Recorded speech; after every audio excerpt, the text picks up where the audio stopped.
NIM 선교회 임현성 목사의 복음과 삶 이야기. 북한은 역사교육을 강조합니다.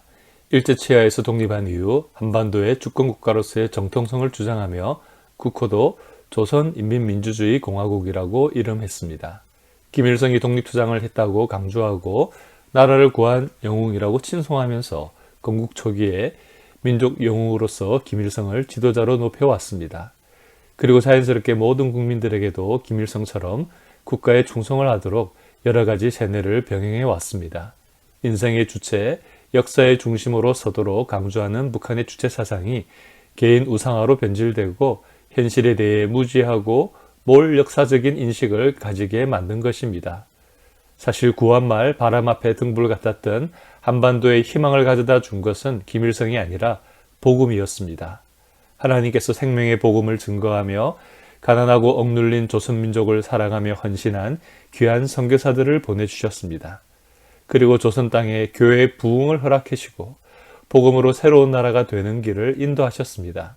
그러나 안타깝게도 일제 신사참배의 압력에 대부분의 교회가 무릎을 꿇고 우상숭배의 죄를 저질렀습니다.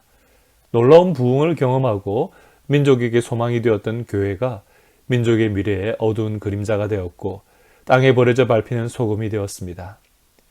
민족이 다시 살아나기 위해서 교회가 먼저 잘못된 역사를 반성하고 역사의 주관자 되신 하나님의 뜻 앞에 바로 서야 됩니다.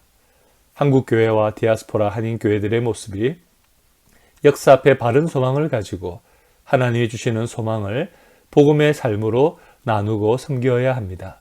그러나 안타깝게도 우리들은 선교사님들과 믿음의 선조들이 보여준 이웃사랑과 역사의식을 적극적으로 개성하지 못하고 있습니다. 우리들이 하나님의 섭리를 신뢰하며 헌신하는 역사성 있는 신앙생활을 하지 못함에 대해 회개해야 될 것입니다. 기복주의, 개교회주의, 성장지상주의에 더 많이 영향을 받고 있습니다. 기복주의는 내 가족과 내 교회의 복을 우선시하는 사고방식으로 교회의 존재 목적을 상실하게 했습니다.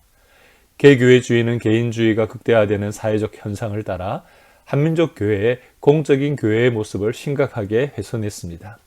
성장지상주의는 양적인 성장을 지나치게 강조하므로 한 영혼을 천하보다 소중하게 여기는 목자의 심정을 잊어버리게 하고 성도들을 도구화시켰습니다.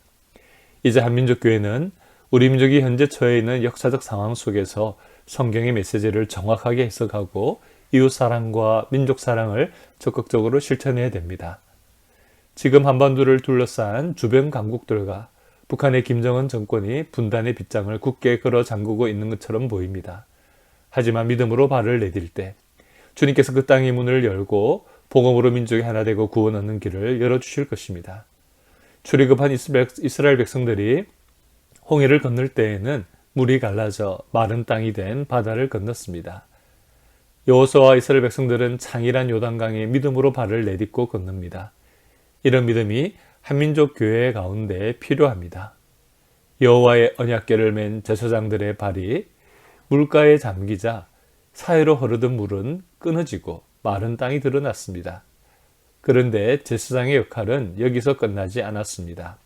그들은 모든 이스라엘 백성들이 다 건너갈 때까지 요단 가운데 마른 땅 한가운데 서 있었습니다. 200만 명이 걸어서 강을 건너는데 얼마나 많은 시간이 걸렸을까요? 언약궤를 메고 그 긴 시간을 서 있는 것은 인간의 힘으로는 불가능합니다. 하지만 성령께서 힘을 주시니까 그렇게 할 수 있었던 것입니다. 복음 안에 통일이 될 때까지 기도의 자리를 지키는 것도 성령께서 함께 하실 때 가능합니다. 한민족교회의 지도자들이 믿음으로 요단강에 발을 내디디고 모든 이스라엘 백성들이 다 건널 때까지 요단강 가운데 굳게 섰던 제사장들 같은 역할을 잘 감당할 수 있게 해달라고 기도하며 돕기를 바랍니다. 우리 민족 가운데 영적으로 깨어있는 지도자들과 하나님의 뜻 가운데 순종하는 많은 성도들이 주님의 뜻을 이루어 나가는 귀한 하나님의 백성이 되기를 소망합니다. 지금까지 NIM 선교회 임현성 목사의 복음과 삶 이야기였습니다.